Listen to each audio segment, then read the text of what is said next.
उनको बुलाइए खुर्शी साहब को। कहाँ है? आप भी बैठो। ये काम नहीं, शौकिया शौकिया, आप भी आ जाइए प्लीज।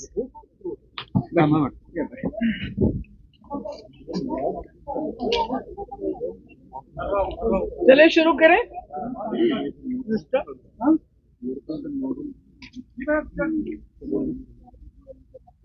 आज हमने आपको एक खास मुद्दे पे बात करने के लिए बुलाया है। ये बहुत ही अहम मुद्दा है और मेरे हिसाब से जब हम अपने जम्मू कश्मीर की आइडेंटिटी की बात करते हैं तो कहीं ना कहीं वो हमारी जो जम्मू कश्मीर की खूबसूरती, हमारा एनवायरनमेंट, हमारी सीनिक ब्यूटी, हमारे आबशार, हमारे जंगल, हमारी जमीन, उसके साथ जुड़ी हुई है। एक आइडेंटिटी तो इन्होंने हमसे गैर कानूनी तरीके से तो हमसे वो उन्होंने छीन ली, मगर अब जो हमारे पास बचा कुचा है, जो हमारी जमीन है, जो हमारे जंगल है, जो हमारे पानी के वसाइल हैं, तो हमारा एनवायरनमेंट है, हमारा जो भी हमारी यूएसपी है जिसके लिए जम्मू कश्मीर बिलखुसूस है, हमारा जो भी हमारी यूएसपी है जिसके लिए जम्मू कश्मीर बिलखुसूस वादी मानी जाती है पूरी दुनिया में, तो उसके ऊपर बड़े खतरनाक बादल मंडरा रहे हैं। 3 प्रोजेक्ट उनका मैं खुसूसी तौर पे जिक्र करना चाहती हूँ। एक तो राजौरी बारामूला हाईवे प्रोजेक्ट जो पाइपलाइन में है, दूसरा जो रिंग रोड प्रोजेक्ट है जो गलंदर से लेके गांधरबल तक है, और तीसरा रेलवे का जो एक्सपेंशन हो रहा है। तो ये तीनों प्रोजेक्ट ऐसे हैं जिसमें हमारी लाखों कनाल, हमारी जो एग्रीकल्चर लैंड है वो इसके जद में आ रही है। उसके साथ साथ हमारे जंगल, लाखों के तादाद में हमारे पेड़ जिसमें देवदार के पेड़ हैं, हमारे आबी वसाइल जैसे हमारे स्प्रिंग्स होते हैं छोटे छोटे, और तो जब आप ये सड़कें बनाते हैं उसमें वो भी, और माइनिंग, जहां जहां भी ये सड़कें बनेगी इसका काम होगा, वहां जितने भी दरिया होंगे, नाले होंगे, नेचुरली आपने देखा कि माइनिंग की वजह से यहाँ हमारी कितनी बर्बादी हो रही है।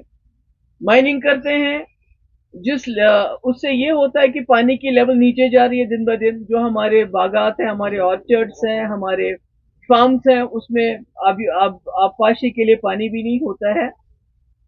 तो इसका ये जो तीनों प्रोजेक्ट्स हैं जिसका मैंने अभी जिक्र किया, इसमें राजौरी से लेके तकरीबन शुपियन हो, बडगाम हो, गांदरबल हो, पुलवामा हो, बारामूला हो, शायद ही कोई ऐसा डिस्ट्रिक्ट है जो इफेक्ट नहीं होता है, जिसकी जमीन खासकर एग्रीकल्चर लैंड इसमें नहीं जा रहा है। आप जानते हैं मिलिटेंसी जब पीक में थी, हालात खराब थे, हमारा हैंडीक्राफ्ट और हमारा जो हॉर्टिकल्चर है उन्होंने जम्मू कश्मीर की इकोनॉमी को जिंदा रखा।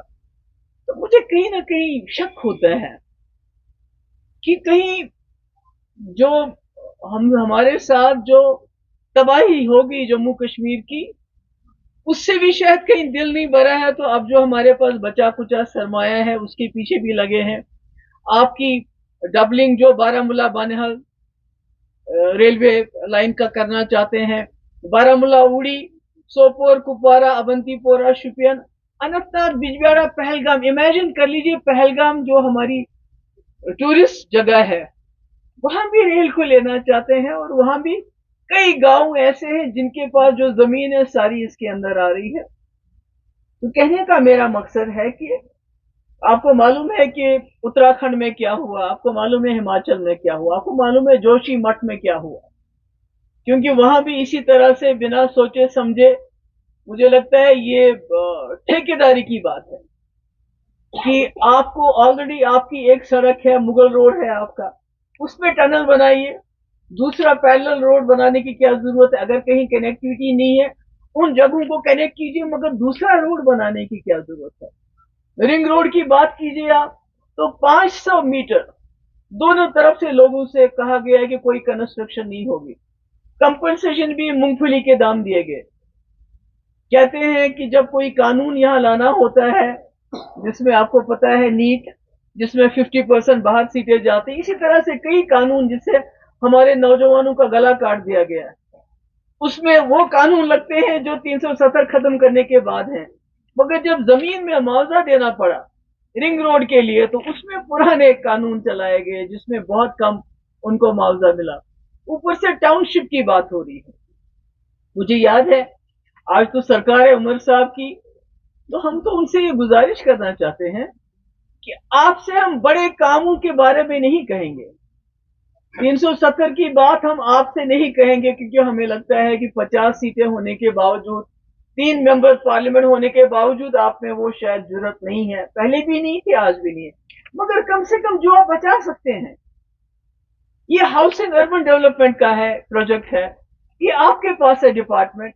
यहाँ कौन सी रोड बननी है, कौन सी नहीं बननी है, ट्रेन कहाँ चाहिए हमें, कहाँ नहीं चाहिए, हमारे किसानों का नुकसान नहीं होना चाहिए, हमारे आबशारों का नुकसान नहीं होना चाहिए, हमारे एनवायरनमेंट का नुकसान नहीं होना चाहिए, उसके लिए तो ये सरकार काम कर सकती है ना।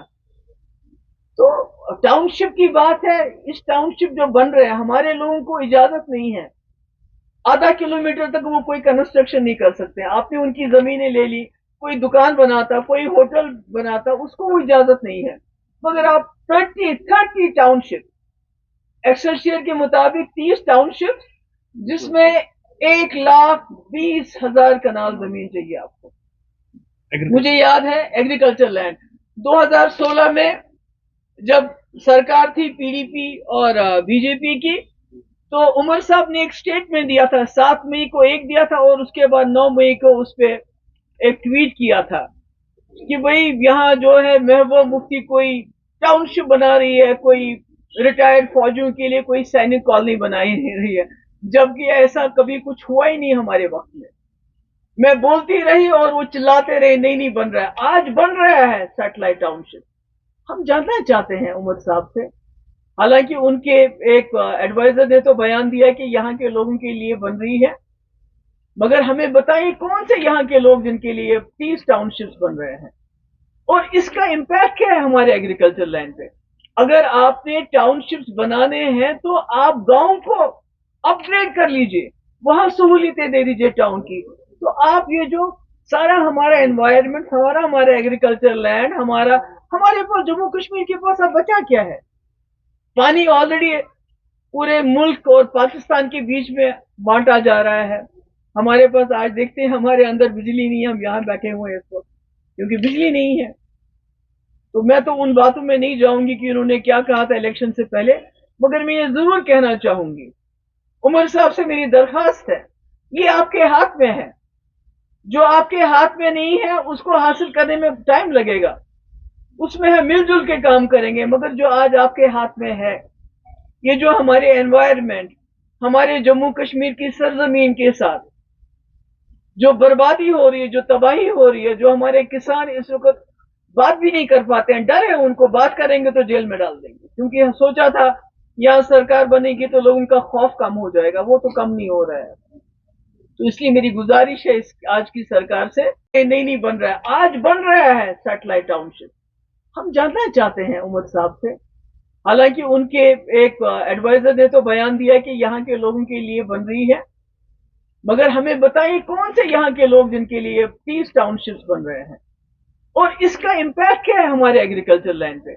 अगर आपने टाउनशिप्स बनाने हैं तो आप गांव को अपग्रेड कर लीजिए, वहां सहूलियतें दे दीजिए टाउन की। तो आप ये जो सारा हमारा एनवायरनमेंट, हमारा एग्रीकल्चर लैंड, हमारे पास जम्मू कश्मीर के पास अब बचा क्या है।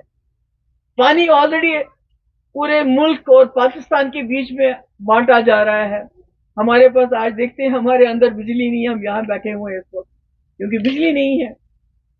तो मैं तो उन बातों में नहीं जाऊंगी कि उन्होंने क्या कहा था इलेक्शन से पहले, मगर मैं ये जरूर कहना चाहूंगी, उमर साहब से मेरी दरखास्त है, ये आपके हाथ में है। जो आपके हाथ में नहीं है उसको हासिल करने में टाइम लगेगा, उसमें हम मिलजुल के काम करेंगे। मगर जो आज आपके हाथ में है, ये जो हमारे एनवायरनमेंट, हमारे जम्मू कश्मीर की सरजमीन के साथ जो बर्बादी हो रही है, जो तबाही हो रही है, जो हमारे किसान इस वक्त बात भी नहीं कर पाते हैं, डर है उनको, बात करेंगे तो जेल में डाल देंगे, क्योंकि सोचा था यहाँ सरकार बनेगी तो लोगों का खौफ कम हो जाएगा, वो तो कम नहीं हो रहा है। तो इसलिए मेरी गुजारिश है आज की सरकार से कि ये जो 3 प्रोजेक्ट जिसका मैंने नाम ले लिया, ring road project, satellite township किसके लिए बन रही है वो हमें बता दे, कौन है इसके जो कहां से क्या, श्रीनगर टाउन को, जो श्रीनगर सिटी है उसको डिकंजस्ट करके जहां एक एक घर में 4-4 फैमिलीज रह रही हैं उनको आके बसाएंगे, हम कहेंगे हमारे सराखों पे, टाउन से लोगों को लाएंगे, मगर उसके लिए भी आपने एग्रीकल्चर लैंड को बर्बाद नहीं करना, उसको तबाह नहीं करना। तो मैं चाहूंगी कि इसमें ये मुदाखलत करें और ये जो सड़कें बन रही है, चाहे राजौरी से बारामूला की हो, चाहे रिंग रोड हो, चाहे रेलवे हो, इसमें देखें कि इसमें हमारी कितनी तबाही, कितनी बर्बादी हो रही है। तो इसको रोकें, क्योंकि जो वो बचा सकते हैं उसको तो बचाएं, जो जो वो नहीं कर सकते उसकी हम उनसे तवक्का नहीं रख सकते हैं, मगर जो उनको करना चाहिए एज अ कश्मीरी, यहाँ का रहने वाला, क्योंकि हमारा असासा यही है जम्मू कश्मीर का, हमारी सीनिक ब्यूटी, हमारा एनवायरनमेंट, अगर ये भी तबाह हो गया, इसका भी जोशी मठ जैसा हाल हो गया, तो फिर हमारे पास क्या बचेगा। Thank you so much. Anything else? That's not. I'm not going to take any other question today because this is very important. मेरी आप प्रोजेक्ट से रिलेटेड मेरी आप सबसे गुजारिश है कि इसके बारे में बात कीजिए, क्योंकि एक वक्त ऐसा आएगा जो हमारी नई जनरेशन है, हमारे पास रहने के लिए कोई जमीन नहीं होगी, हमें बिहार, यूपी, राजस्थान और पंजाब जाना पड़ेगा मजदूरी करने के लिए, हमारे पास कुछ भी नहीं बचेगा अगर इसी तरह ये हमारी जमीन के ऊपर हम डेवलपमेंट के खिलाफ नहीं है, मगर development should not come at the cost of environment, at the cost of scenic beauty, at the cost of agriculture land. ये हमारे जो हमारी रोजी रोटी है, जो हमारी जिंदगी है, उसकी कीमत पे हमें डेवलपमेंट नहीं चाहिए। Thank you so much. शुक्रिया।